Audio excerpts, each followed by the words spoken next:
दोस्तों, बुद्ध कहते हैं कि इंसान अपने जीवन को एक बड़ी भूल से नहीं बल्कि रोज रोज की छोटी छोटी गलतियों से बर्बाद करता है।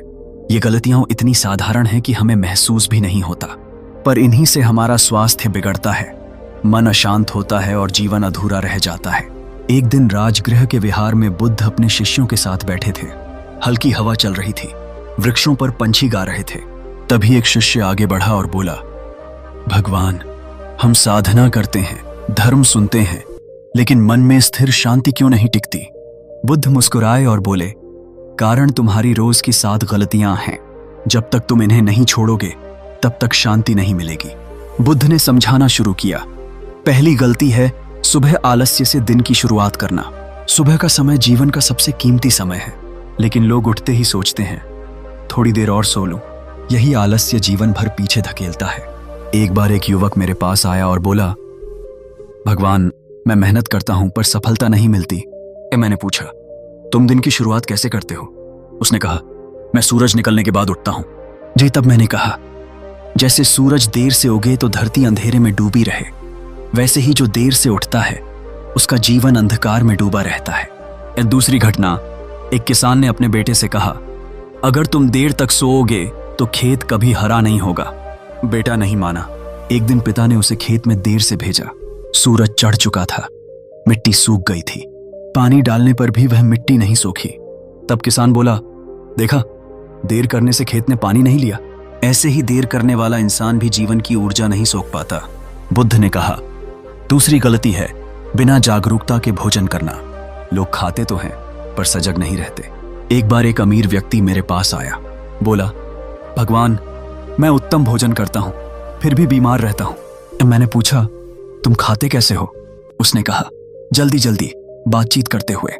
तब मैंने कहा, यही कारण है, भोजन अगर ध्यान से खाया जाए तो औषधि है और लापरवाही से खाया जाए तो जहर है। दूसरी घटना, एक शिष्य ने मुझसे पूछा, भगवान, क्या भोजन साधना बन सकता है? और मैंने कहा, हाँ, जब तुम हर निवाले को धीरे धीरे खाओगे, उसकी गंध, स्वाद और ऊर्जा को महसूस करोगे, तब तुम्हारा भोजन ध्यान बन जाएगा। पर जब तुम मोबाइल देखते हुए या बातें करते हुए खाते हो तो भोजन सिर्फ शरीर को नहीं, मन को भी अशांत कर देता है। बुद्ध आगे बोले, तीसरी गलती है व्यर्थ और कटु वाणी बोलना। वाणी मनुष्य का सबसे बड़ा हथियार है। एक बार एक आदमी मेरे पास आया और बोला, भगवान, लोग मुझसे दूर भागते हैं। अब मैंने पूछा, तुम कैसे बोलते हो? उसने स्वीकार किया, मैं गुस्से में कठोर बोलता हूं। तब मैंने कहा, जैसे कांटे वाली डाली के पास कोई पक्षी नहीं बैठता, वैसे ही कठोर वाणी वाला अकेला रह जाता है। दूसरी घटना, एक स्त्री हमेशा अपने पड़ोसियों से लड़ती रहती थी, सब उससे दूर रहते थे। एक दिन वह मेरे पास आई और रोते हुए बोली, भगवान, सब लोग मुझसे नफरत क्यों करते हैं? मैंने कहा, तुम्हारी वाणी तलवार जैसी है। लोग तलवार से डरते हैं, फूल से नहीं।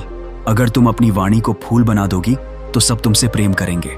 बुद्ध ने चौथी गलती बताई, क्रोध और नकारात्मक भावनाएं पालना। एक बार एक आदमी ने मुझे गाली दी, मैं चुप रहा।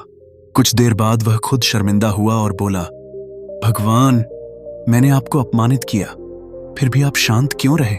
जब मैंने कहा, अगर कोई तुम्हें उपहार दे और तुम स्वीकार न करो तो वह किसके पास रहेगा? उसी के पास जिसने दिया। वैसे ही मैं तुम्हारी गाली स्वीकार नहीं करता। दूसरी घटना, एक युवक अपने दुश्मन से घृणा करता था। वह बोला, भगवान, मैं दिन रात उसी के बारे में सोचता हूं। मैंने कहा, यह वैसा ही है जैसे तुम जहर पीकर सोचो कि दूसरा मरेगा। घृणा और क्रोध सबसे पहले तुम्हें जलाते हैं। जब तक इन्हें छोड़ोगे नहीं, शांति कभी नहीं मिलेगी। बुद्ध ने 5वीं गलती समझाई, समय का अपव्यय करना। एक बार एक वृद्ध व्यक्ति मेरे पास आया और बोला, भगवान, मैंने जीवन भर धन कमाया पर अब समय निकल गया। मैंने कहा, तुमने सबसे बड़ा धन खो दिया। उस दूसरी घटना, एक व्यापारी हर दिन सोचता था कि कल से साधना करूंगा, लेकिन वह कल कभी नहीं आया। जब वृद्धावस्था आई तो उसने पछताया कि जीवन व्यर्थ चला गया। याद रखो, जो कल पर भरोसा करता है वह वर्तमान खो देता है। समय का अपव्यय सबसे बड़ी भूल है। बुद्ध बोले, छठी गलती है दूसरों पर दोष डालना। एक युवक असफल होकर मेरे पास आया और बोला, भगवान, मैं असफल हुआ क्योंकि मेरे मित्र गलत थे। मैंने कहा, मित्र जैसे भी हों, पर निर्णय तुम्हारा था। जब तक तुम दोष दूसरों पर डालोगे सुधार नहीं होगा। दूसरी घटना, एक स्त्री हमेशा कहती थी, मेरी सास बुरी है इसलिए मैं दुखी हूं। तब मैंने कहा, अगर दुख का कारण बाहर है तो तुम्हें कभी सुख नहीं मिलेगा। सुख दुख का कारण तुम्हारे मन में है। जब तुम जिम्मेदारी लोगी तभी बदलाव होगा। बुद्ध ने अंत में कहा, 7वीं गलती है मन को साधना न देना। एक बार एक युवक बोला, भगवान मेरा मन हमेशा भागता रहता है। मैंने कहा, जैसे बिना लगाम का घोड़ा सवार को गिरा देता है वैसे ही बिना साधना का मन इंसान को गिरा देता है। रोज कुछ पल ध्यान में बैठो तभी मन स्थिर होगा। जो दूसरी घटना, एक व्यापारी दिन रात चिंता में डूबा रहता था। मैंने उससे कहा, हर दिन आधा घंटा मौन में बैठो। कुछ ही महीनों में उसका चेहरा बदल गया, मन शांत हो गया। साधना मन का भोजन है। अगर मन को भोजन नहीं दोगे तो वह कमजोर और अशांत हो जाएगा। बुद्ध ने सबको देखा और बोले, दोस्तों यही 7 गलतियां हैं जो इंसान रोज करता है। सुबह आलस्य से उठना, बिना सजगता के खाना, कठोर वाणी बोलना, क्रोध पालना, समय गंवाना, दूसरों पर दोष डालना और मन को साधना न देना। अगर तुम आज से इन्हें छोड़ दोगे तो तुम्हारा जीवन बदल जाएगा। सभा मौन हो गई। हर शिष्य ने महसूस किया कि वह इन गलतियों को रोज करता है। सबने प्रण किया कि अब इन्हें छोड़ेंगे और उसी दिन से उनके जीवन में बदलाव आने लगा। दोस्तों, यही है बुद्ध की शिक्षा। रोज की ये 7 छोटी छोटी गलतियां हमारे जीवन की सबसे बड़ी बाधाएं हैं। इन्हें छोड़ दो और जीवन में शांति, स्वास्थ्य और सफलता अपने आप आ जाएगी।